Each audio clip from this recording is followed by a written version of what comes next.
Oh, a new visitor from across the sands. Welcome, wanderer. Are you lost? Tired from a long journey beneath the Shuriman sun? Then sit.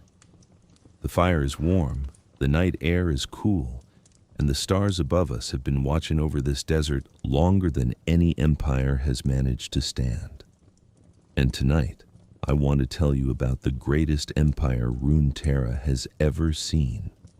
One that rose from the desert over thousands of years, built itself into something the world had never seen before, and then, in a single moment of betrayal, fell, completely, catastrophically, was swallowed by the sand as if it had never existed, and then, after 1,000 years of silence, came back.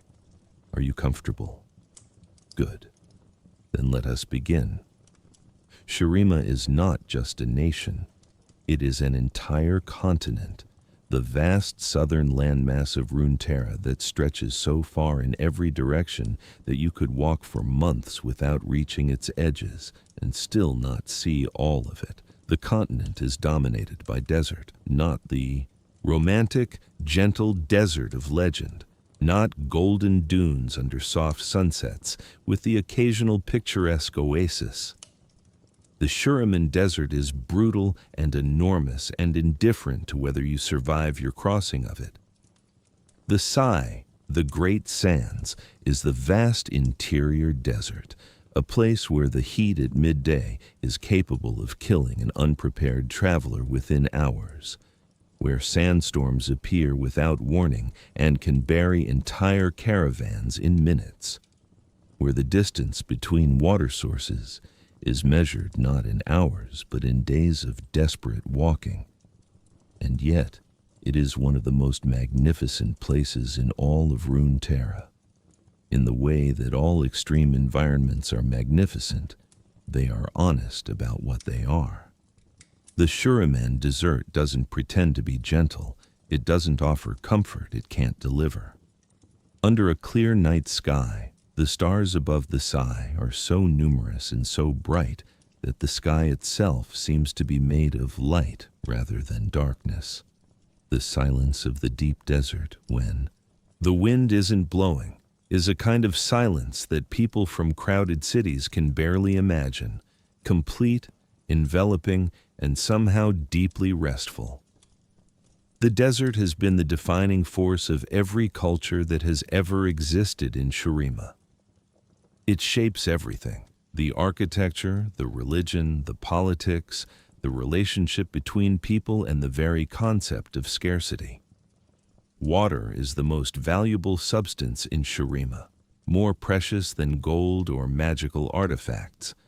An oasis is not just a water source. It is a settlement, a political entity, a place worth fighting and dying to control. The cities that survived the Empire's fall are almost all built around water. Everything else in Shurima is built around the cities. The Shuriman continent is large enough to contain significant regional variation. The northern coast, closer to Valoran, and therefore more connected to the rest of the world's trade routes, has cities with Noxian garrisons now, the Empire having taken advantage of the power vacuum left by Shurima's ancient fall to claim coastal territory. The eastern coast has ports and trade connections.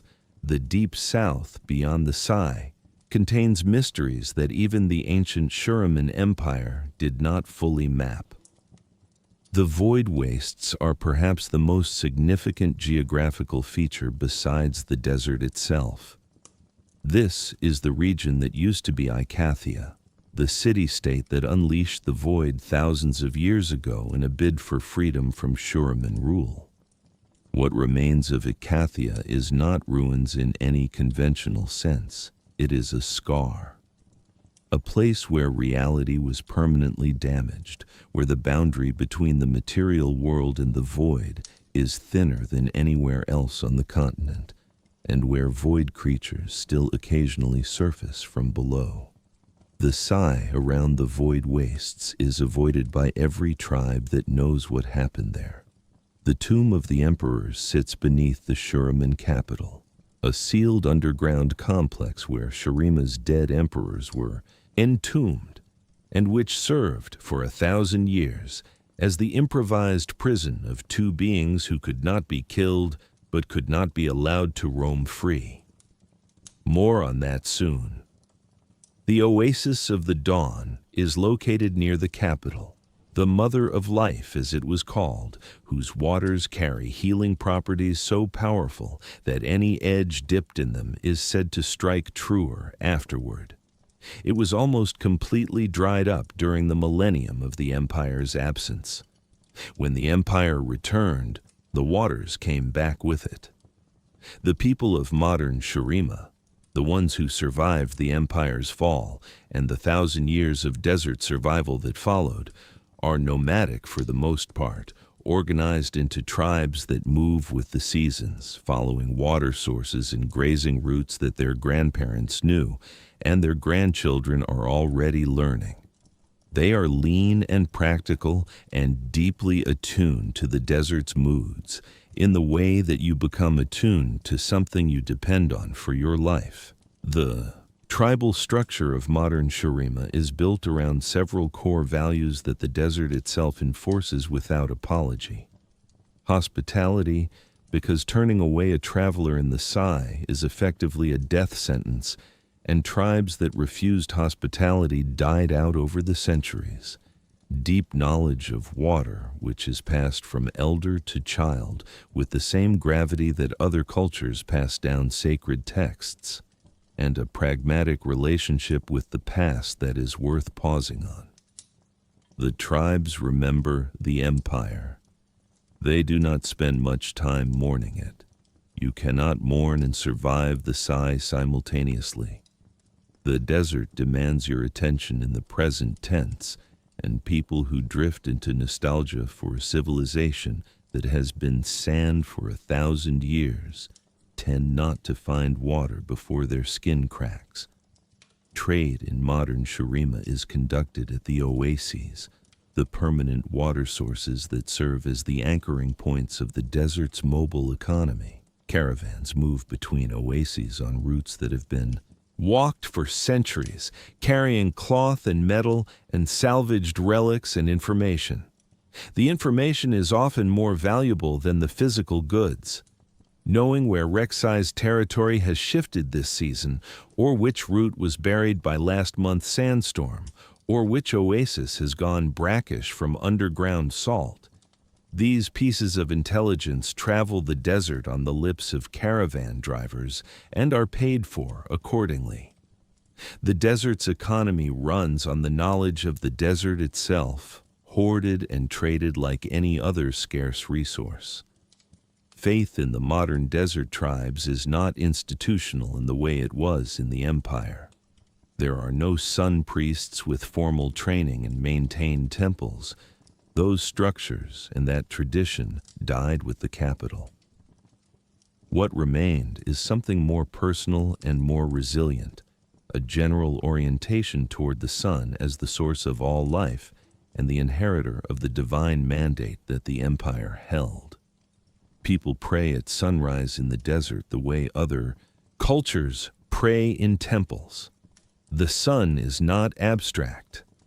In the Sai, the sun is the thing that gives you life every morning and takes it away from you if you're exposed to it without shade at noon.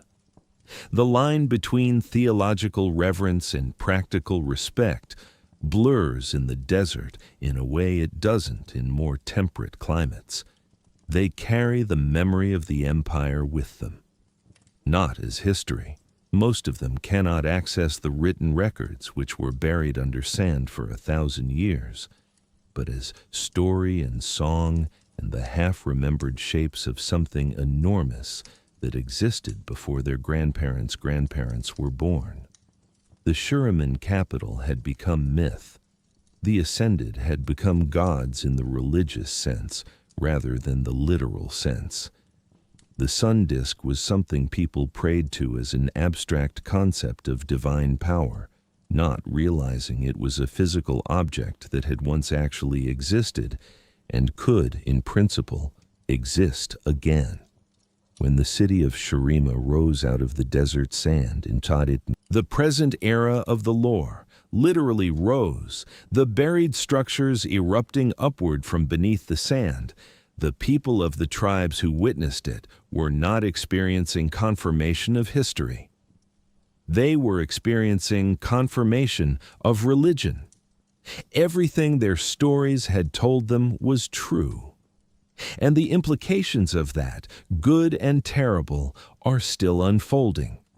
The foundation of everything that made Shurima what it was, the source of its power, the symbol of its divine mandate, the machine that produced its god warriors, was the sun disk. The sun disk was not invented by the Shurimans, it was given to them. The aspects of Targon, the celestial beings who use human vessels as conduits for their divine power, who reside on the sacred peak of Mount Targon and concern themselves with matters of cosmic importance, guided the ancient Shurimans in its construction. This guidance was not selfless. The aspects had purposes of their own, connected to ancient threats that they had been monitoring since long before Shurima existed. The ascended warriors the sun disk would create were, from the aspect's perspective, pieces on a board being prepared for a game that hadn't started yet.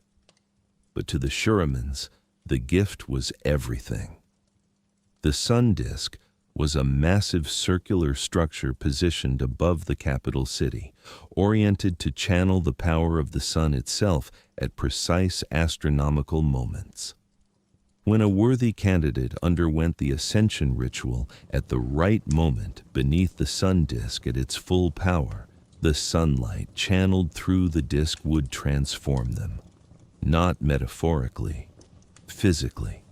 They would emerge from the ritual as something beyond human, larger, more powerful, touched by something divine, their form often taking on aspects of the animals sacred to their character.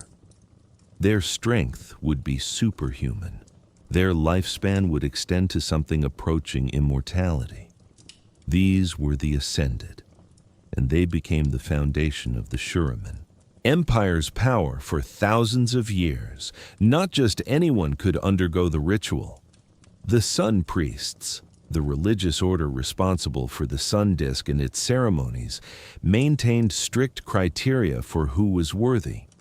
The ritual had to be performed at specific astronomical times, and the process was not guaranteed to produce an Ascended.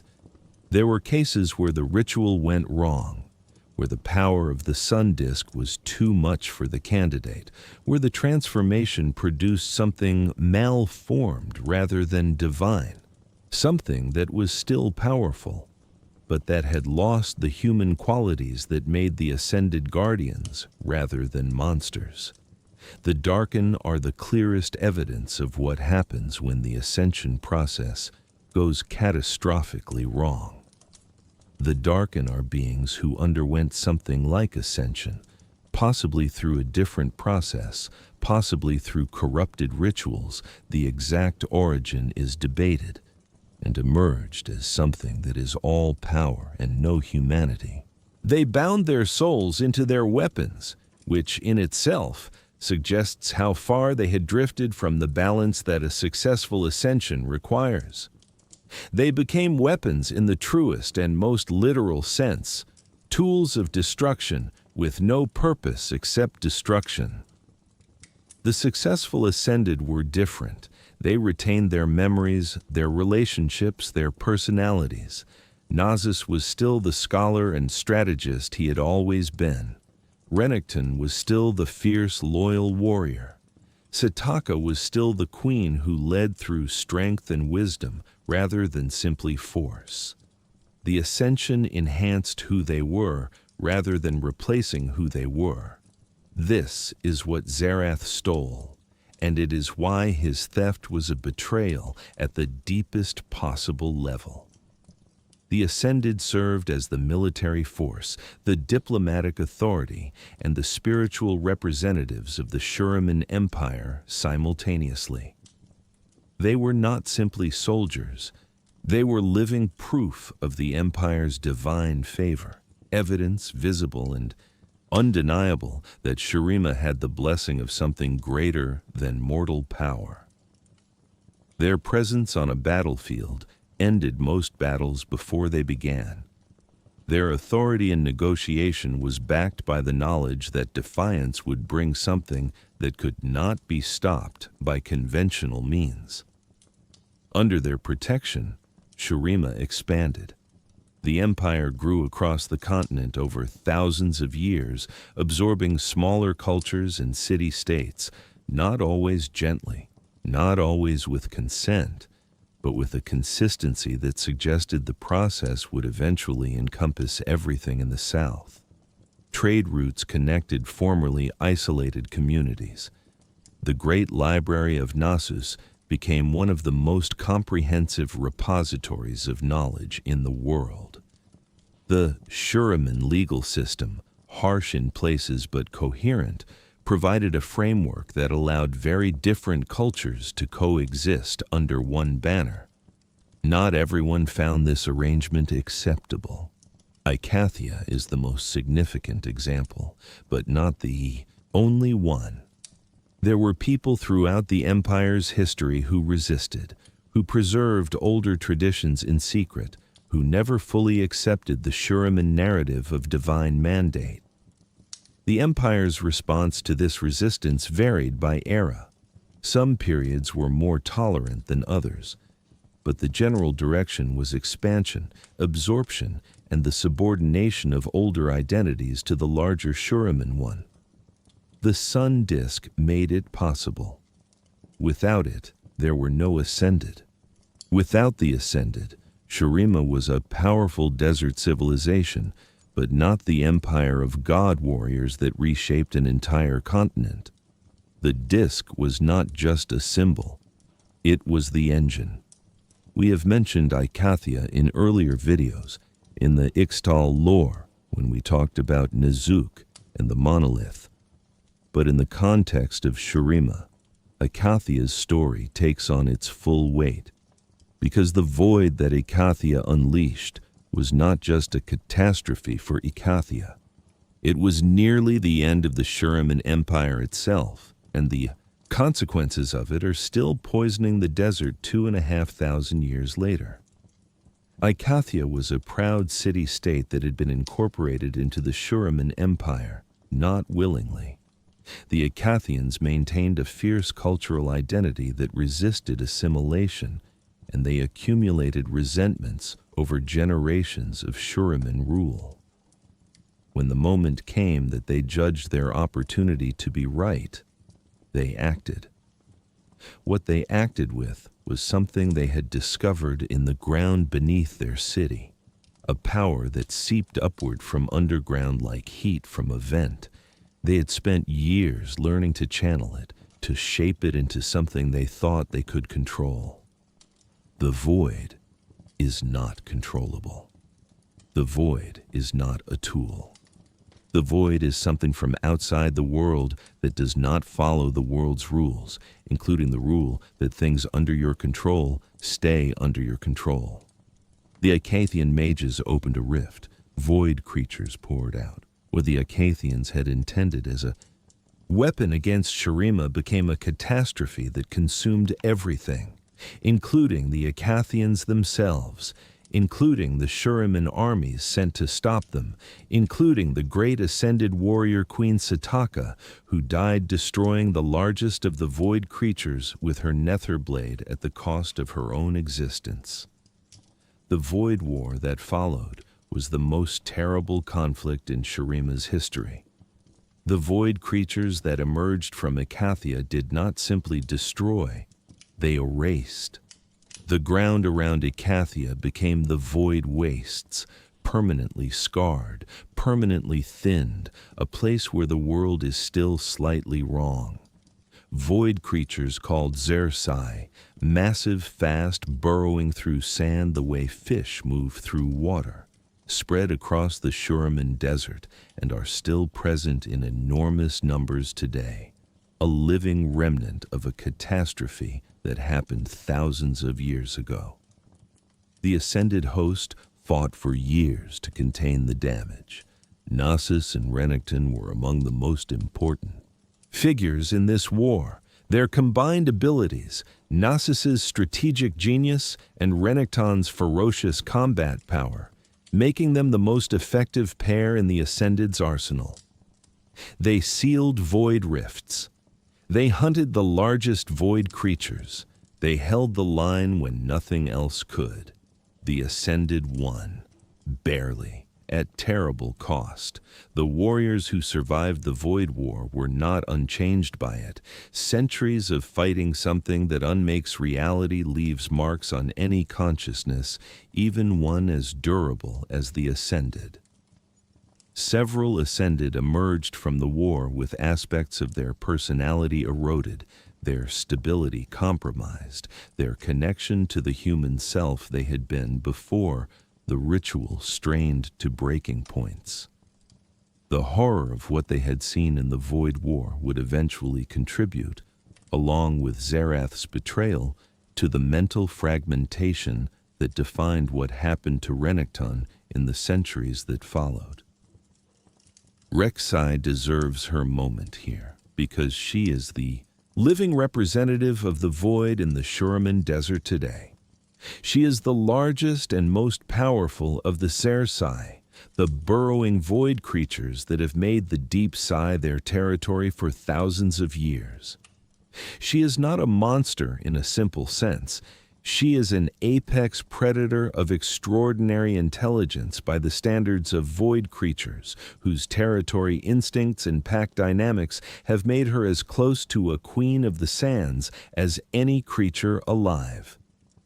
The Sai's nomadic tribes know Rek'Sai's territory.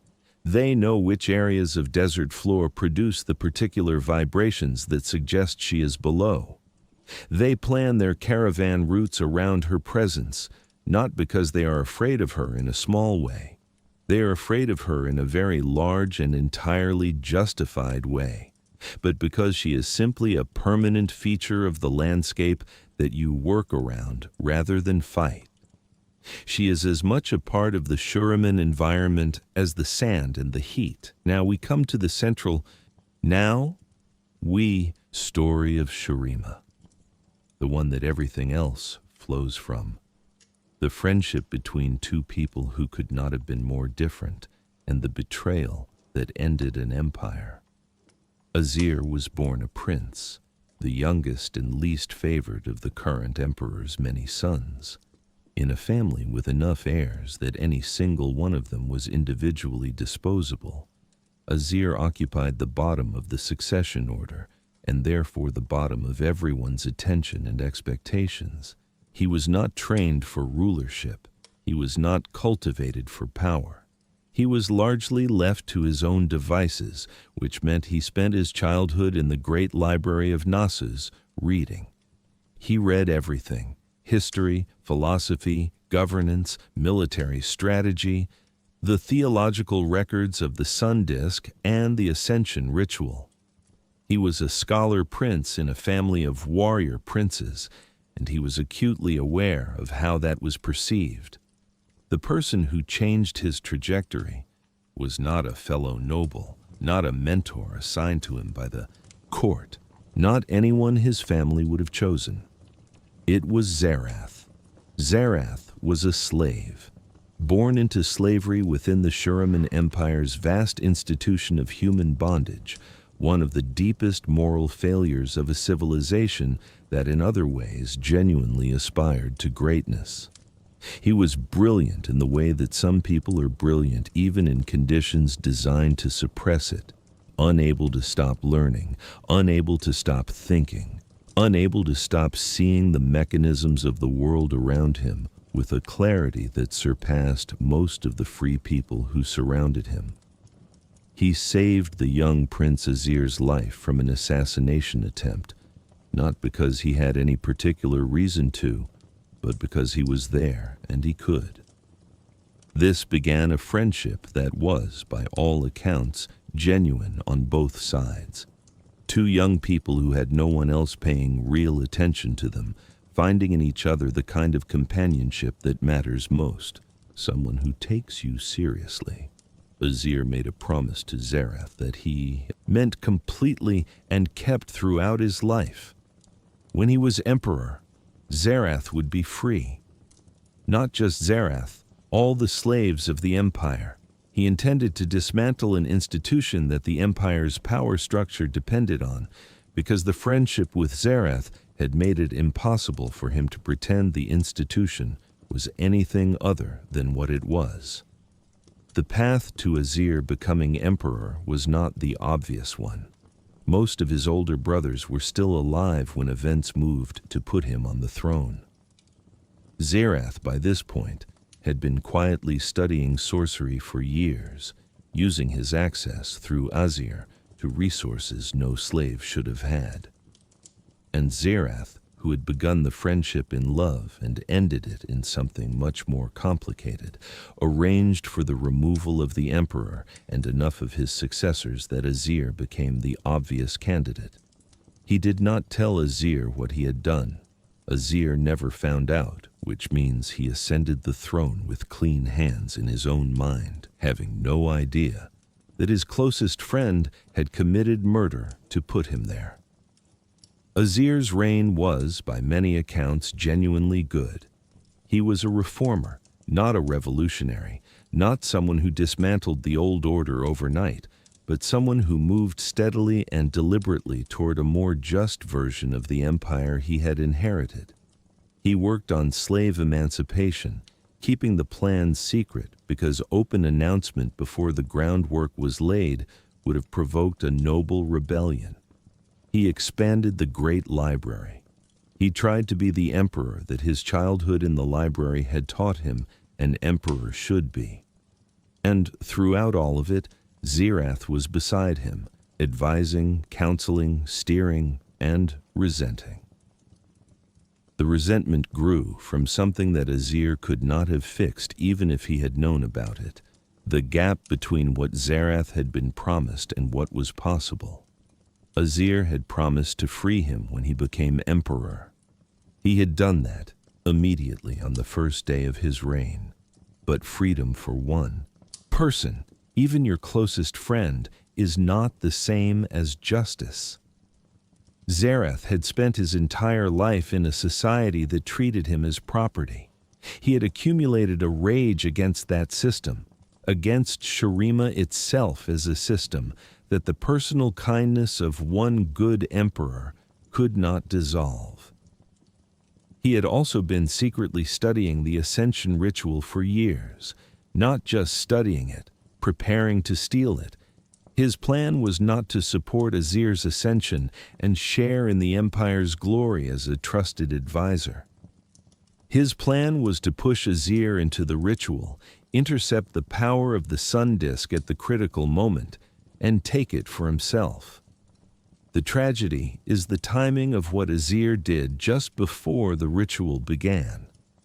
Standing at the base of the sun disk steps, Azir turned to Xerath and, in front of the assembled court and the sun priests, formally granted him his freedom, publicly, irrevocably, naming him a brother. He had kept this plan secret specifically to maximize its impact. He wanted the gesture to mean something. He wanted everyone to see it. And Xerath, who had already committed to his plan, who had already moved the pieces into place, received the greatest gesture of love his friend had ever made at the moment when he was about to destroy him. Whether this changed anything inside Xerath is one of Shurima's most devastating unanswered questions. By that point, the mechanism was already in motion. The ritual began. And at its height, at the precise moment when the power of the sun disk flowed toward Azir, Xerath unleashed his prepared sorcery and seized it for himself. What followed was catastrophic in a way that went beyond what Xerath had planned for. The sun disk, its power violently redirected at the wrong moment, didn't simply empower Xerath. The disruption of the ritual caused a catastrophic magical feedback. Azir, caught in the ritual with no protection, was killed.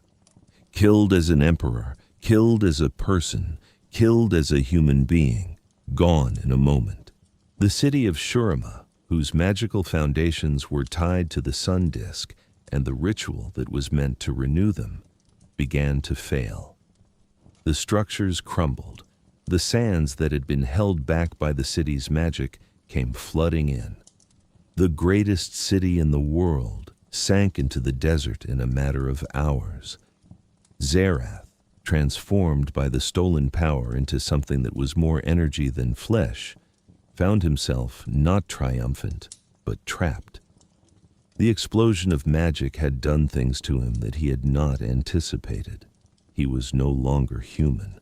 He was no longer entirely sane, and he was surrounded by Nasus and Renekton, who had witnessed the betrayal and were not going to allow him to simply walk away from it. Renekton's solution was the Shuriman version of cutting the knot. He physically grabbed Xerath, told Nasus to seal the tomb, and dragged both of them underground. He sacrificed his own freedom to solve a problem that couldn't be solved any other way. He asked his brother to seal them in. Nasus did it, and has been living with it ever since. The Empire of Shurima ended not with a slow decline, not with a long political deterioration or a gradual loss of territory. It ended on a single afternoon when the city sank and the survivors of that day walked out into the desert with nothing but what they were wearing. The survivors scattered. Those who were close to the capital when it fell either died in the collapse or spent the immediate aftermath walking in whatever direction seemed safest, which in the Sai means any direction that isn't where you came from. Small communities formed around the closest reliable water sources. Larger ones developed over generations around the oases that the Shuriman irrigation system had once maintained. Oases that, without that maintenance, were already beginning to shrink. Over 1,000 years, the population of Shurima went from an empire that spanned a continent to a collection of tribes and small cities clinging to the desert's margins. The knowledge was lost, not all of it, not everywhere, but enough that the understanding of how things worked declined significantly across every generation. The architecture that had made Shurima magnificent required expertise that died with the people who had it. The magical infrastructure that had made the desert habitable was gone with the capital. What survived was culture, story, the habit of faith directed at something that could no longer be proven to exist. Every generation of Shuriman desert tribes passed down the name of the capital, passed down the title of the sun disk, passed down the names of the ascended as divine figures, as guardian spirits, as the mythological ancestors of a people who had once been great and might be great again. Nasus wandered. This is perhaps the most quietly devastating detail of the 1,000 years between the fall and the return. While Xerath and Renekton were sealed in darkness below the desert, Nasus was in the world, alone, an ascended, being who was effectively immortal, who had sealed his own brother underground, who had watched everything he spent his life protecting be destroyed in an afternoon. He did not sit still. He could not. The knowledge of the great library, much of which he had personally absorbed over his long life, needed to go somewhere. He traveled, teaching, mentoring, quietly depositing fragments of Shuriman knowledge into other cultures so that if the empire ever returned, the knowledge it had accumulated would not be entirely gone. He worked as an advisor in various cities under names that nobody connected to the legendary Nasus, because the real Nasus was a myth, not someone you expected to meet at a crossroads. he was also watching for Azir. He knew, he could not be certain, but he knew that something was not finished, that the story was not over. Azir had died in a failed ascension, but the ascension had not completed cleanly. The power had been disrupted but not entirely dispersed. The possibility existed, however unlikely, that given the right circumstances, something might resume. He was right. It just took 1,000 years. The chain of events that brought Shurima back began with a mercenary job. Sivir, a battle mistress, one of the finest boomerang-style weapon fighters in the desert, born to a tribe whose name she did not know was connected to the ancient emperor, was hired by a Noxian noblewoman named Cassiopeia du Couteau. The mission: to guide Cassiopeia into the ruins of the ancient Shuriman capital and help her reach the tomb of the emperors. Cassiopeia was not interested in Sivir for her fighting ability. She needed Sivir's weapon, the Chalikar, a blade that had been passed down through Sivir's lineage for generations, and that was, unknown to Sivir, connected to Azir's bloodline in a way that made it function as a key. The mission went exactly as badly as it could have. The Chalikar opened the tomb. The Serpent Guardian, a colossal stone, snake protecting the entrance, came to life. Cassiopeia took the weapon and left Sivir behind. The serpent's fangs caught Cassiopeia in the process, its venom transforming her into the half-serpent creature she remains today. One of the more poetic consequences in Shurima's recent history, of a woman who went looking for someone else's treasure and found a permanent transformation instead. Inside the tomb, Renekton and Xerath felt the seals weakening, felt the air of the outside world for the first time in 1,000 years, and emerged. Renekton first, howling, Xerath behind him, patient and calculating and already planning. Sivir, stabbed in the back by Cassiopeia and left dying in the desert, fell at the entrance of the tomb. Her blood seeped into the stone, and something deep below the desert stirred. Azir had not simply died. The failed ascension had scattered him, his consciousness, his essence, something that was him, into the magic of the sun disk. He had been there for 1,000 years, not dead in the conventional sense, not alive in the conventional sense, waiting. The blood of his bloodline reaching him was enough. He emerged from the desert, not as the man who had died, but as something more. The ascension he had been denied finally completed in some partial form by the power of the sun disk's remnant energy. A being of sand and sunlight and the memory of what he had been, determined to finish what had been interrupted. He saw Sivir, dying, a stranger, and felt in the way that the desert feels the shape of the land beneath it, that this person was connected to him, his bloodline, his descendant by 1,000 years. He carried her to the oasis of the dawn, which had almost entirely dried up in the millennium of the Empire's absence, but retained enough of its healing power to save her. And as he did, as he chose a dying stranger over the first moments of his own impossible return, something in that choice completed the ritual. The sun disk ignited. The city of Shurima erupted from beneath the sand. The Empire returned. Shurima has one of the most interconnected champion rosters in all of League of Legends, because almost every champion story is entangled with every other champion story. The Empire's history is their history. Let's spend time with each of them. Azir, Emperor of the Sands.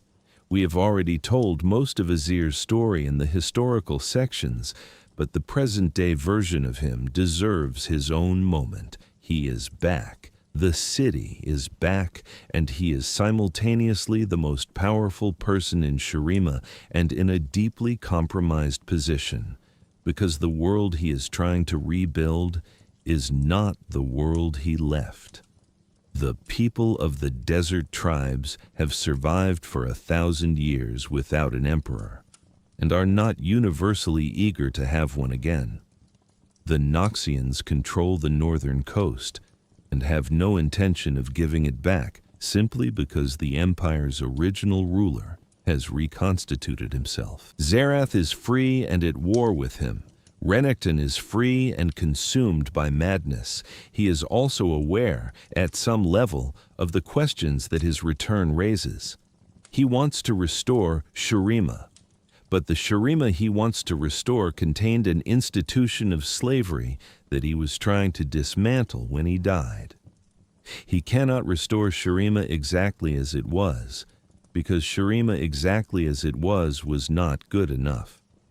And the version of Shurima he wants to build, reformed, just, the empire his scholar prince self had imagined, requires persuading people who have 1,000 years of independence not to trade that independence for his vision. He is not a villain. He is not a hero in the simple sense. He is a man who died trying to do something good, who came back with the same good intentions in a world that has moved on without him. Nasus, the curator of the sands. Nasus is one of the oldest and most tragically weighted figures in Shurima's current story. He is brilliant, genuinely one of the greatest minds the Ascended Host ever produced. His role as curator of the Great Library wasn't honorary. He was the person who understood more of what was in it than anyone else, who had spent his life organizing and expanding and synthesizing the accumulated knowledge of an empire. He is measured and patient in the way that only something very old and very thoughtful can be, which makes him both easy to underestimate and extremely dangerous. He sealed his brother underground. He has been living with that for 1,000 years.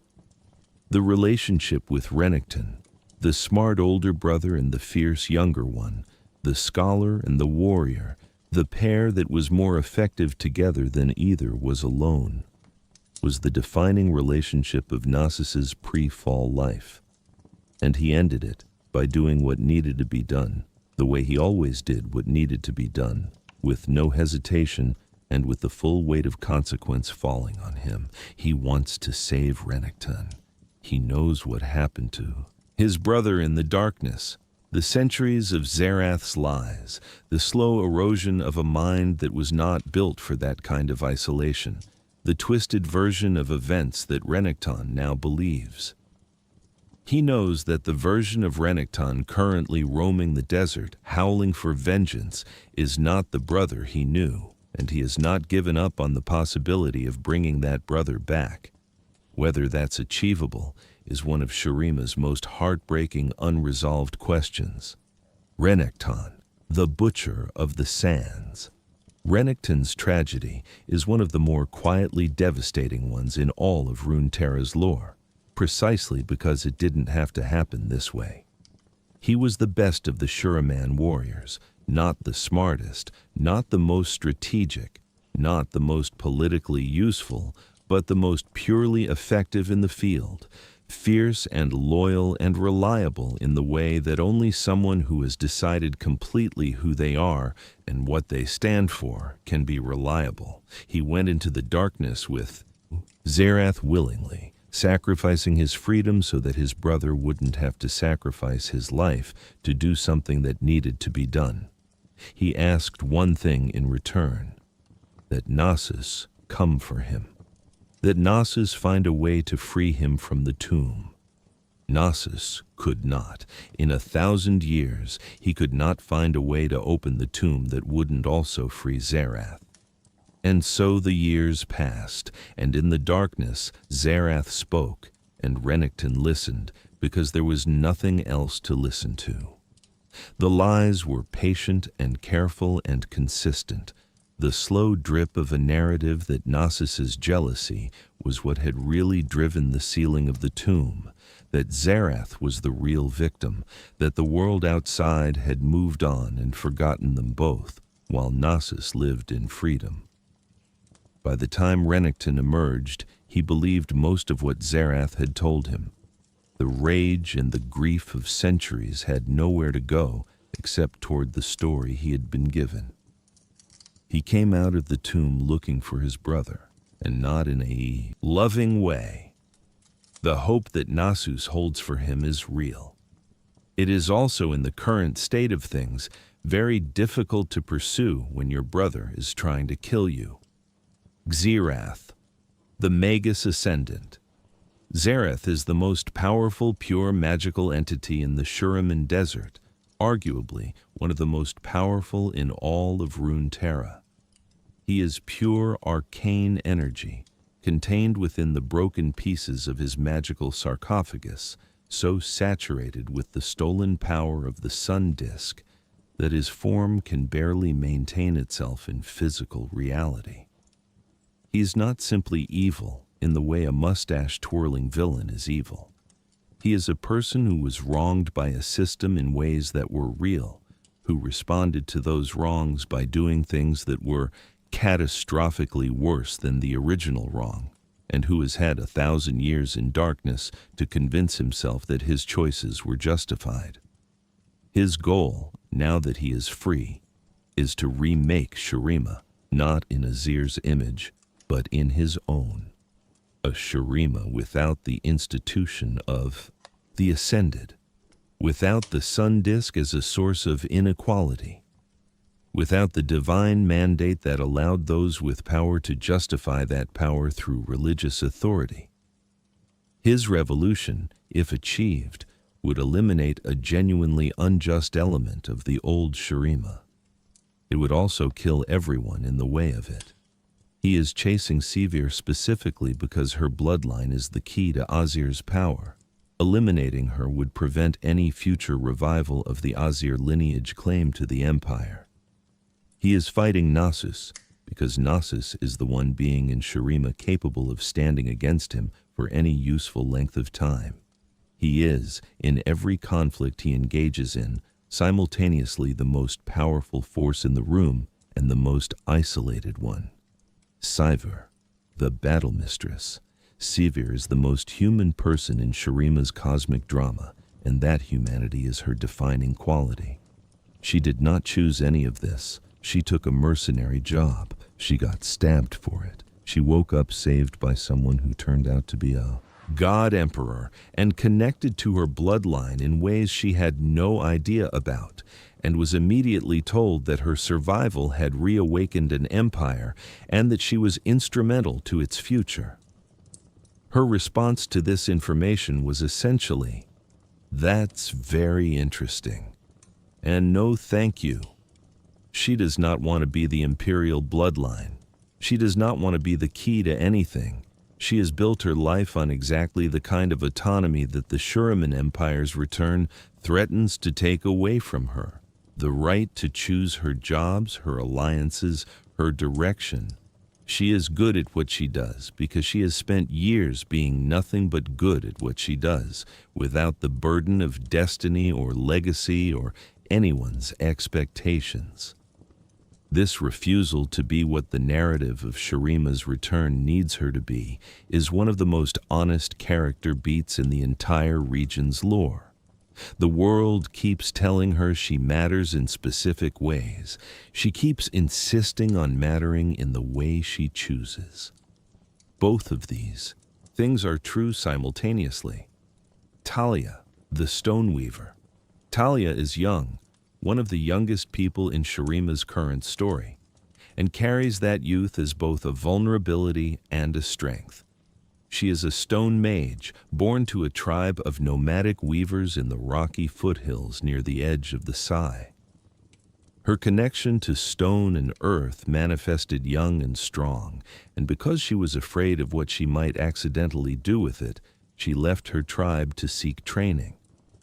She traveled an extraordinary distance, through the Freljord, through Naxos, across the ocean to Ionia, where she found Yasuo. He was not a stone mage, but he understood what it meant to have a power that the world wasn't sure what to do with, and he taught her enough about control that she could function without constant fear of collateral damage. When Azir's return reached her as a rumor, and then as a confirmed fact, she came home. Not to serve the Emperor, she has significant concerns about what a resurrected ancient empire means for the people of the desert who have built lives in his absence. She came home to protect her tribe. Whatever Shurima becomes, her family is in it, and that comes first. Her ability to move through stone and reshape the earth around her is extraordinary.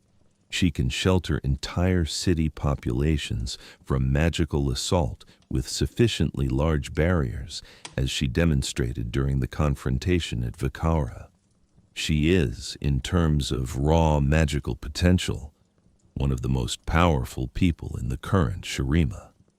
She is also someone who does not particularly want to be powerful. She wants to go home. Zilean, the Chrono Keeper. Zilean predates Shurima in a meaningful sense. He is a time mage of such extraordinary ability that he has essentially moved himself partway outside of time. He experiences it differently than any other living being, aware of the flow of past and future in ways that make normal conversation with him somewhat disorienting. He studied at Ixao in his mortal life, the only outsider known to have been welcomed into the Ixtali arcology system for study. His time magic developed to the point where the edges of it reached beyond anything he had intended, and at some point he became something more like a temporal phenomenon than a person. He carries a deep grief. He saw the rune wars coming. He had the foreknowledge to know what was going to happen, and he couldn't stop it. Whether because the causal mechanics of his time magic made intervention impossible without creating worse problems, or because the scale of what was coming was simply beyond one person's capacity to redirect, the result was the same. He watched, and the rune wars happened, and the destruction was everything he had foreseen.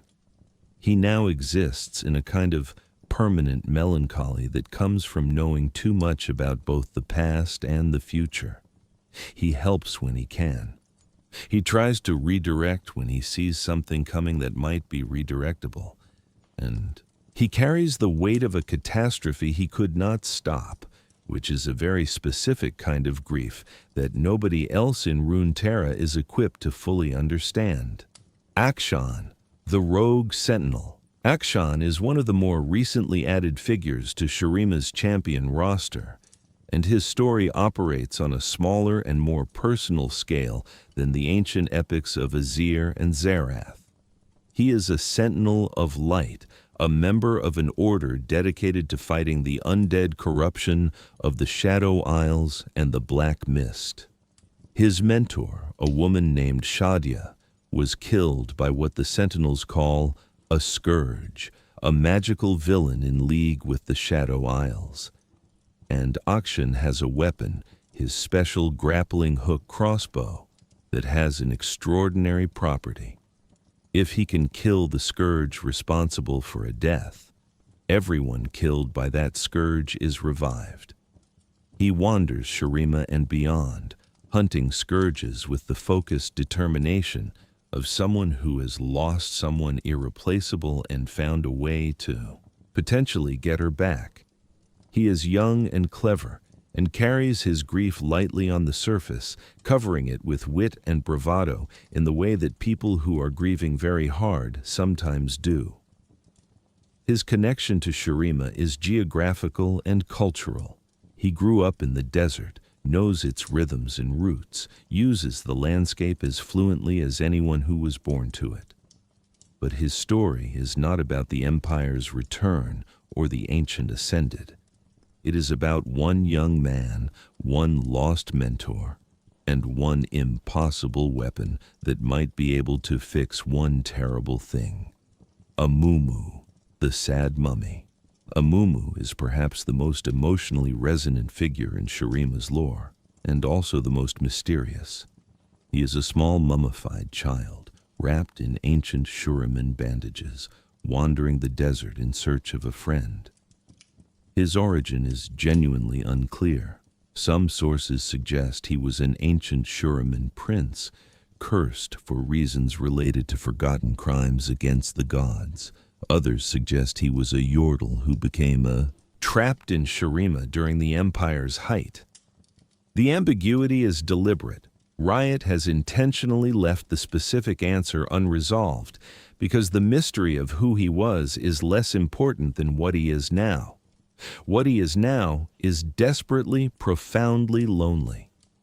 He is cursed in two ways, with an aura of grief magic that makes anyone who gets close to him eventually pull away, driven by a sadness they can't fully articulate. And with the awareness that this curse exists, he knows why people leave. He knows it isn't really about him. He keeps trying anyway, because the alternative is giving up on connection entirely, and he is not able to do that. He is one of the most gentle figures in Shurima's story. He doesn't want power. He doesn't want revenge. He wants what the loneliest people in any world want, someone to sit with. Naafiri, the Hound of 100 Bites. Naafiri is a Darkin, one of those fallen ascended whose souls were bound into weapons after the Void Wars drove them to something beyond madness. Specifically, Naafiri is a darkened consciousness inhabiting a dagger, which has an unusual property. Instead of possessing a single host body, the dagger releases the darkened's essence into a pack of jackals. She is many bodies and one mind. The pack is her, not tools she controls, but extensions of herself, hunting together with a coordination that is both animal and supernatural. She experiences the world through multiple sets of senses simultaneously, which gives her a perspective on reality that is genuinely alien to any single-bodied being. What makes her interesting in Shurima's current story is that unlike most Darkin, who are consumed by rage and the desire to possess powerful individual hosts, Naafiri seems to be working towards something more coherent. She is hunting, not randomly, but with what appears to be a specific objective. What that objective is remains somewhat shrouded, but she is thinking, planning, which makes her both more dangerous and more interesting than a Darkin who is simply destroying. Kassadin, the Void. Walker. Kassadin's story is one of the most personal in the Shurima roster because it is, at its core, a father's story. He was a trader and explorer from the Shuriman desert, a practical man, not a mage, not a warrior of any particular distinction. He traveled the routes between desert cities, built a life, raised a daughter.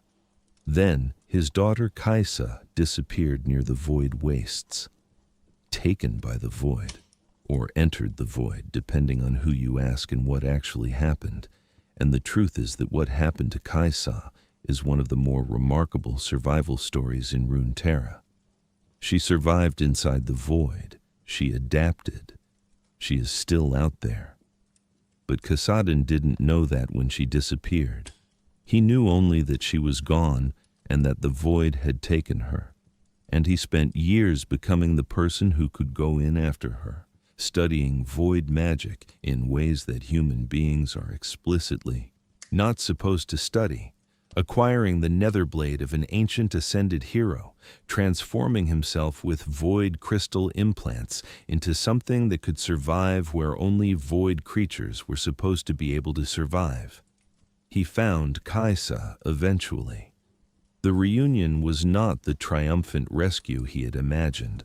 She had survived without him, had changed in ways that made her difficult to reach, was not the child he had lost. They are both still finding their way to each other across the distance the void opened between them.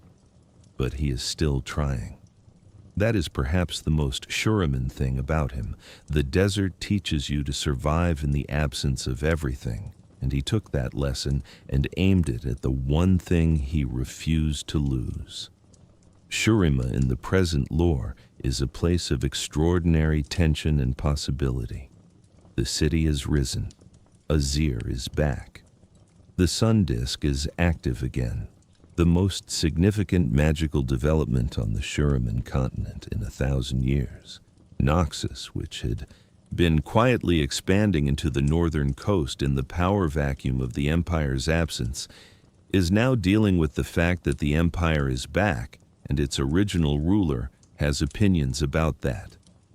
Xerath is at large, building power, hunting the last of Azir's bloodline. Renekton is at large, consuming rage and the lies of 1,000 years. The void wastes are still there, still wrong, still producing Rek'Sai and other nightmares on a schedule that has nothing to do with human politics. The tribes of the desert are watching. Some have embraced Azir's return as the fulfillment of everything their religion told them. Others are deeply suspicious. 1,000 years of self-determination is hard to give up for anyone's empire, no matter how divine the mandate. Taliyah represents that skepticism. Sivir represents the refusal to be defined by it at all. The question of what Shurima becomes is genuinely open. It could become the empire Azir wanted to build, just expansive, the desert.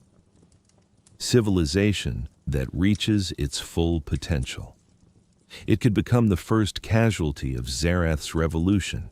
It could be something neither of them planned for, built by the people who survived the last 1,000 years and have their own ideas about the future.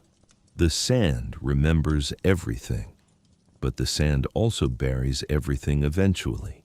Whether the empire that is rising will last longer than the one that fell is a question only time will answer.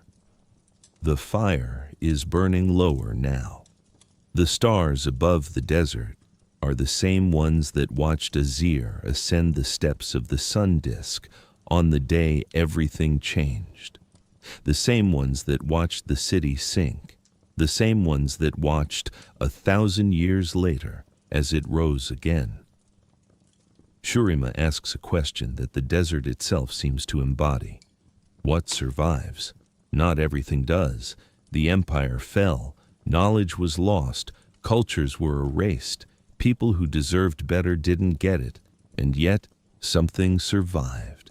The stories, the bloodline, the memory of the sun disk held in religion long after the physical object was buried. The specific stubbornness of people who live in the desert, who have been surviving the unsurvivable for generations, and have decided that they will continue to do so regardless of what the Empire does. The champions who came from this place, Azir and Nasus and Renekton, Xerath and Sivir and Taliyah, Kassadin and Amumu and Zilean and all the others, each carry a different answer to the question. What is worth preserving? What should be left in the sand? There is no single answer. There never is with empires. Only the ongoing negotiation between what was and what could be, played out in the lives of people who are trying their best in conditions that don't make best very easy. Shurima will fall, Xerath says. Maybe, but it has fallen before. And it rose. Sleep well, wanderer. The desert night is long, and the stars will keep watch.